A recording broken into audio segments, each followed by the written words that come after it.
It was around 1 a.m. when we arrived. Mark, Joanne, and me. We weren't the first ones to try ghost hunting there, but we were stupid enough to think we'd make it out untouched. Old Changi Hospital stood like a rotting corpse beneath the moonlight. The windows were hollow and dark, the paint peeled off in jagged strips, exposing the gray, lifeless walls underneath. The gate was open, like it was waiting for us. Joanne hesitated at the entrance. Maybe we shouldn't. Mark scoffed.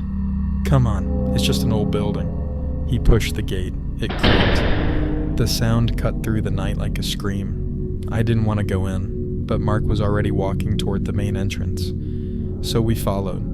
Inside, the air was wrong, heavy, thick with the stench of mildew and rust.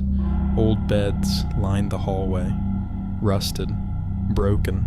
Shadows stretched unnaturally across the walls. I could hear something, breathing. It wasn't coming from us. Mark laughed. See? Nothing here. He walked ahead, disappearing around the corner, and that's when we heard it. Footsteps, slow, measured, coming from behind us. Hello? Joanne whispered. No answer. Then we heard the laugh. Software, high-pitched. A child's laugh. My blood turned cold. We turned toward the sound, and there, at the end of the hallway, a girl, standing barefoot in the dark, long black hair covering her face. She wore a faded hospital gown. It was wet. Dark red stains soaking the fabric. Who's there? Mark called out. The girl lifted her head, her eyes, completely black, and her mouth. It curled into a twisted, unnatural smile. Suddenly the lights flickered. The girl took a step forward, then another, the sound of metal dragging across the floor. Joanne screamed. The girl vanished, but the dragging sound didn't stop. It was getting closer. We ran, down the hallway, past broken doors and rusted gurneys. Everything was twisting. The walls were wrong, shifting, stretching. Doors that were there seconds ago were gone. Mark stumbled. I turned and froze. He was clutching his leg, gasping. I can't move.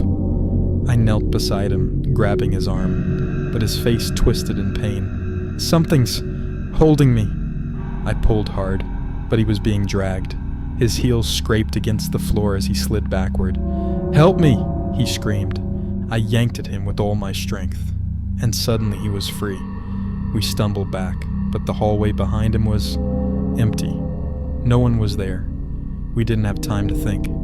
Joanne screamed from ahead. I turned and saw her standing frozen in the middle of the hallway, her eyes wide with terror. A dark figure was behind her, tall and thin, its face hidden beneath the shadows. It leaned toward her ear and whispered something. Her knees buckled, and she collapsed. I ran toward her, yelling her name, but when I reached her, her face was blank. Her eyes were open, but there was nothing behind them. Mark pulled me back. We need to go. We dragged Joanne out of there, her body limp, cold, and we didn't stop running until we were out of the hospital. We got Joanne to the hospital. Physically, she was fine, but mentally, she was gone. She wouldn't speak, wouldn't look at us. She just stared at the wall, blank, empty. Mark and I sat in silence at the hospital. Neither of us could explain what happened. We didn't even try. A few days later, Mark stopped answering his phone. I went to his house. His mom said he'd been acting strange, sitting in his room for hours, barely speaking. I knocked on his door. No answer. I opened it and found him sitting on the edge of his bed. His face was pale, his eyes empty. Mark, I whispered. He slowly turned toward me. His face was pale, his lips curled into a small smile. I think she likes me, he said. A week later, Mark was hospitalized, unresponsive. Doctor said he was physically fine, but he wouldn't wake up. He just lay there, eyes open, mouth slightly parted, like he was listening to something or someone. And Joanne never went back to work. She stopped seeing her friends, stopped talking altogether. She just sits at home, staring out the window. I've tried visiting her. She doesn't even seem to know I'm there. Sometimes, late at night, I still hear it, soft footsteps down the hallway. And once, I woke up to see small handprints on my bedroom wall. I scrubbed them off the next day. But some nights, I still see them, and I know she's still watching.